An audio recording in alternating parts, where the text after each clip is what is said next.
Hello दोस्तों, आप सभी का स्वागत है आरएस एजुकेशन में। हमने कल चर्चा की थी माध्य के ऊपर और सांख्यिकी पढ़ी थी हमने। तो सांख्यिकी में हमने फर्स्ट टॉपिक पढ़ा था कि सांख्यिकी में प्रवृत्ति की माप क्या होती है। केंद्रीय प्रवृत्ति की माप पढ़ी थी हमने। क्या पढ़े थे? केंद्रीय प्रवृत्ति की माप। केंद्रीय प्रवृत्ति की माप। केंद्रीय प्रवृत्ति की माप आपको पता है, मैंने बताई थी माध्य, बहुलक और माध्यिका। ये क्या होते हैं? केंद्रीय प्रवृत्ति के माप होते हैं। कौन कौन से? माध्य,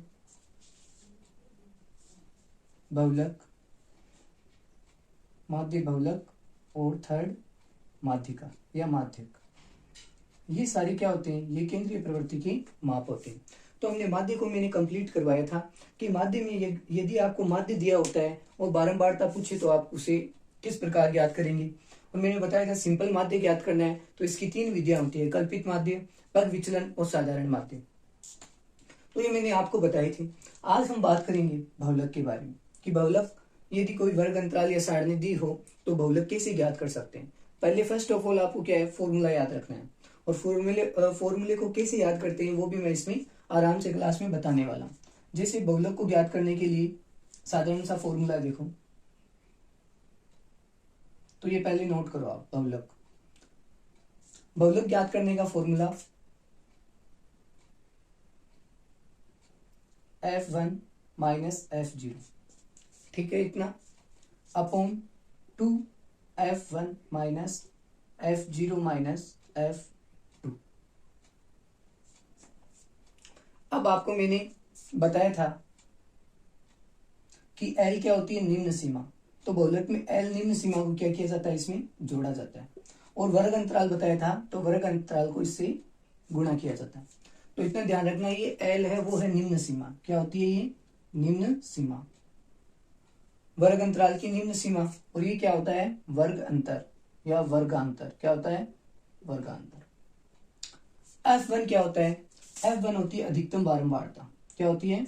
बारंबारता के अंदर अधिकतम बारंबारता। अधिकतम बारंबारता जो दी हुई है आपको, अधिकतम बारंबारता। फिर देखो F0 क्या है? जस्ट हमें पता है कि भाई स्टार्टिंग कहां से होती है गिनती? 0 से, तो 0 पहले आएगा। तो F1 क्या होता है? अधिकतम बारंबारता की जो ऊपर होती है उसे क्या कहते हैं? ऊपरी बारंबारता को क्या कहते हैं? 0।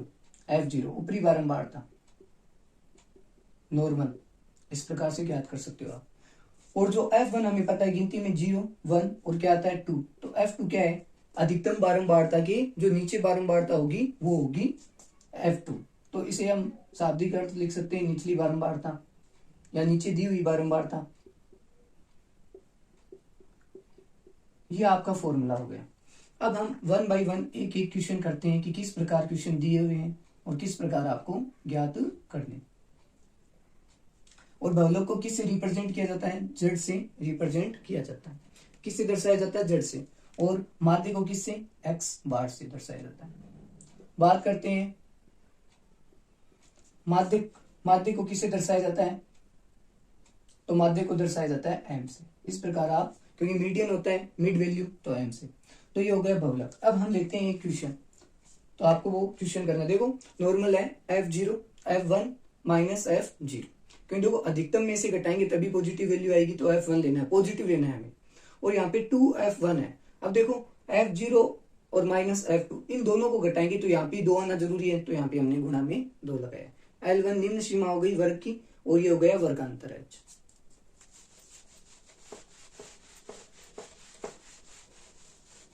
अब बात करते हैं क्वेश्चन की, बहुलक की। तो देखो आपकी इस बुक के अंदर दिया हुआ है क्वेश्चन। एक फर्स्ट क्वेश्चन लेते हैं कि निम्नलिखित सारणी किसी अस्पताल में एक विशेष वर्ष में भर्ती हुए रोगियों की आयु को दर्शाती है। तो आयु यहाँ पे क्या हो गया? आयु, ठीक है। फिर क्या है? रोगियों की संख्या, नंबर ऑफ पेशेंट, रोगियों की संख्या, नंबर ऑफ पेशेंट। और आयु किस में दी हुई है? वर्ष के अंदर दी हुई है, साल के अंदर। अब देखो क्या दी हुई है, वर्ग अंतराल है वो क्या है? 5 से 15,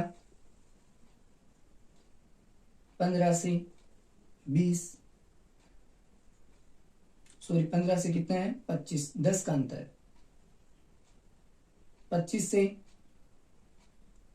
35, 35 से 45, 45 से 55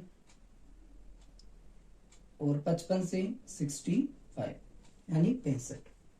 और अब देखो इसमें ये मैंने बताया था ये क्या होती है रोगियों की संख्या को एफ आई, ये होती है बारंबारता। तो इसमें बारंबारता क्या दी हुई है 10,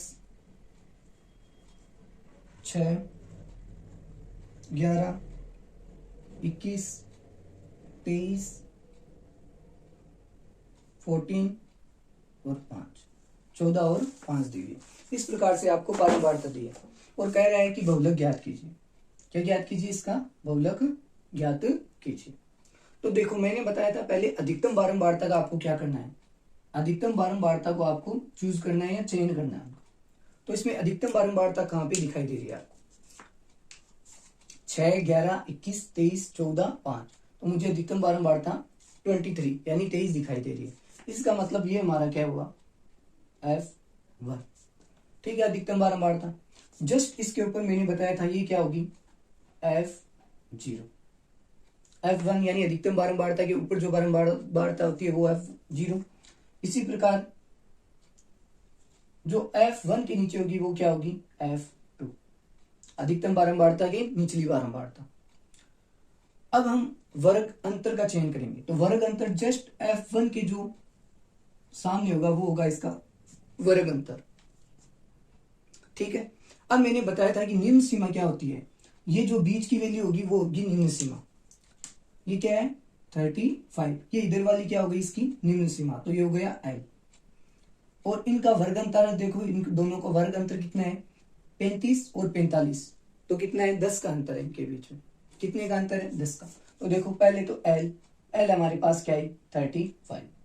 फिर यहाँ पे जितना भी गिवन है वो देखते हैं। फिर वर्गांतर H निकालो तो कितना होगा 45 माइनस 35, 10 आ गया। फिर हमें क्या दिया हुआ है और गिवन क्या है, तो हमें पता है F हमने निकाला है अभी, F1 कितना है 23, अधिकतम बारंबारता। फिर हमें पता है कि भाई F जस्ट इसके ऊपर कितना होगा F0, तो F0 कितना है 21। इसी प्रकार क्या होगा F2 कितना होगा 14, क्या दिया F2 14। इस प्रकार हमने सारी वैल्यू को यहाँ पे लिख लिया। अब हमें फॉर्मूला अप्लाई करना है। फॉर्मूले अप्लाई करने के लिए आपको मैंने बताया था Z से रिप्रेजेंट करते हैं बहुलक को, और हमें पता है फॉर्मूला क्या होता है L प्लस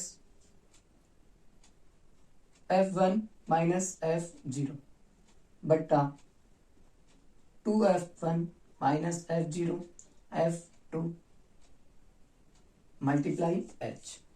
अब यहाँ पे आपको वैल्यू पुट करनी है। L वैल्यू क्या है, L आपके पास है 35 प्लस F1 कितना है भाई F1 23 माइनस F0 कितना है 21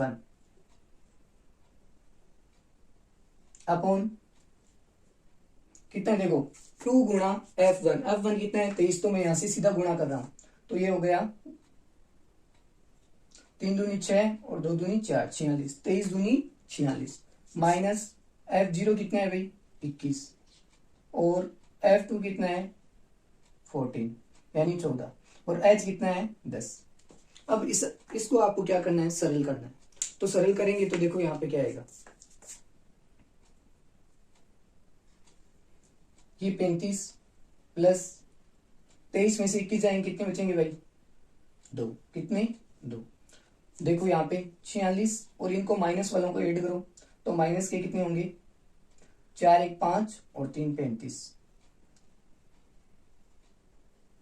आगे लिख रहा हूं, अब देखो यहाँ पे क्या आएगा 35 प्लस 2 अपॉन कितने हो गए 6 में से 5 जाएंगे 1 और 4 में से 1 जाएगा 1, 11 मल्टीप्लाई कितने हैं 10।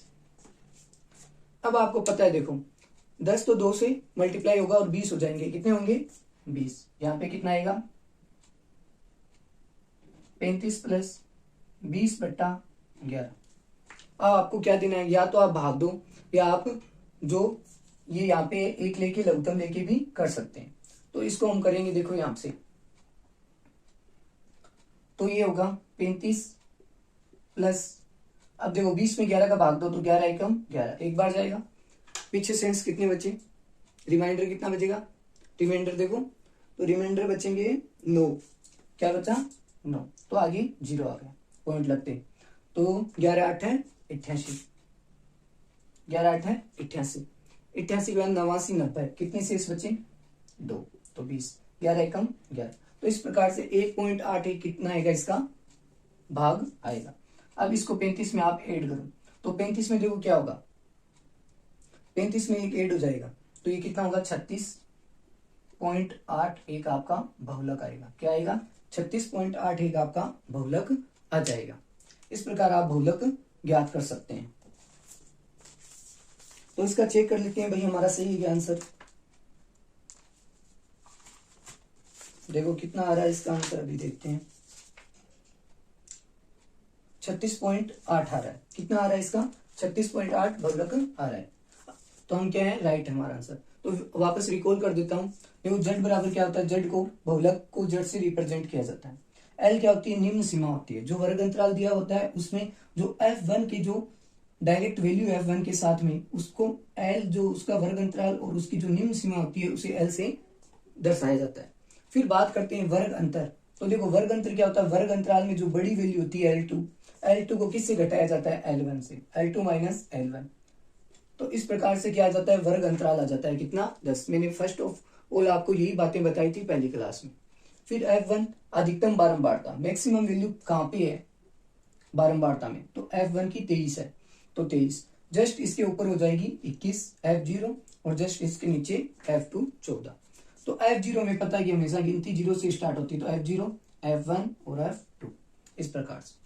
अब नेक्स्ट क्लास में हम माध्यक है उसकी बात करेंगे। धन्यवाद।